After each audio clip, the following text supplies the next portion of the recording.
KP के pavilion में आपको गटका डांस मिलेगा, आपको रबाब मंगे मिलेगा, आपको यहाँ पे हुजरा मिलेगा, चपली कबाब पेशावर के मशहूर, आपको केपी के मशहूर चपली कबाब मिलेंगे।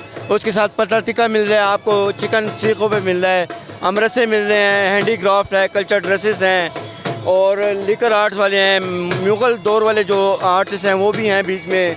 इधर आपको ड्राई फ्रूट्स वगैरह सब कुछ आपको यहाँ पे नज़र आएगा। तो मैं हरीपुर से हूँ और मैं हरीपुर की जो फुलकारी है वो लेके आई हुई हूँ बैग्स के ऊपर, और यहाँ पे लोग विरसा में फ़र्स्ट टाइम आई हूँ मैं, और बहुत ही अच्छा इनका निज़ाम है यहाँ पे, बहुत अच्छा हमें रिस्पांस मिला है। डिफरेंट पवेलियंस में जाके आए हैं, सब अपनी गिव मी हियर शिटान और सब मज़ा कर रहे हैं, बहुत मज़ा आ रहा है। मेरे स्टाइल में बलोची कपड़े कशीदाकारी और बलोची ज्वेलरी वगैरह जो है हमारे सकाफती जो पुराना जो हमारे जो विरसे में हम लोगों को जो दिया गया है हमारे नस्लों के लिए, ताकि उनको पता चले कि हमारे जो पहले ज़माने में जो बलोचों ने जो ये जो उनके जेवर है, उनके कपड़ा जो उनके कल्चर है वो किस तरह है, ताकि नौजवान नस्ल इसको भी हाईलाइट करे। लोग विरसा में बहुत मज़ा आ रहा है, हमने तकरीबन सारे पवेलियंस देख लिए, अभी पंजाब की तरफ आए हैं और ये इवेंट हर साल होता है और मैं तो कहूँगा इसको हर साल होना चाहिए। मेरा ताल्लुक चित्राल केपी के से है और मेरे पास जो है मोज़ेक आर्ट का काम है, जो मैं एज ए मोज़ेक आर्टिस्ट 12 साल से काम कर रही हूँ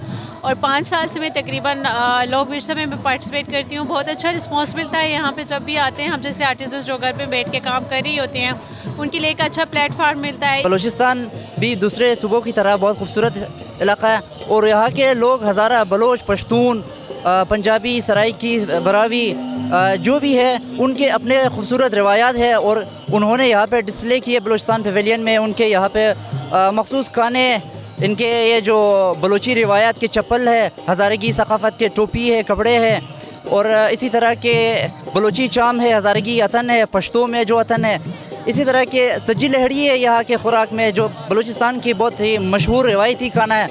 ये सारी दुनिया में कहीं ऐसा नहीं मिलेगा आपको जिस तरह का हमारे मुल्क में। देखने के हर बच्चे को लेके आना चाहिए दिखाने के लिए।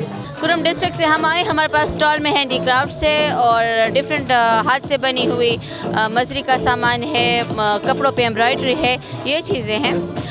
बहुत अच्छा लग रहा है पुरअमन माहौल में। ऐसी घुटे हुए लोग जब हम ऐसी जगह पे आते हैं हमें सांस मिल जाती है। अभी तक मैं कश्मीर का विज़िट किया और सिंध का विज़िट किया है, जिसमें सिंध का आउट क्लास है, यानी जो उन्होंने सेटअप किया हुआ। मैं तो कहता हूँ हर किसी को प्रेफर करूँगा कि ज़रूर यहाँ विज़िट करें।